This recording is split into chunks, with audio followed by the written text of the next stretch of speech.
Mit csinálsz? Hello, Hello. Kérhetnék, amit öntől kérek elnézést.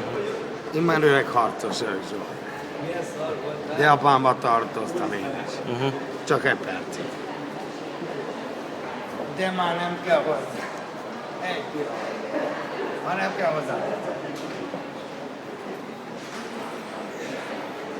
Egy pillanatot kérek, lassan járok, kérek. Halléktalan vagyok.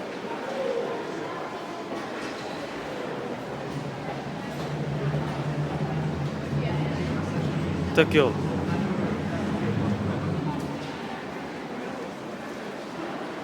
Csinálsz a gyakorlatot? Több mint valószínű.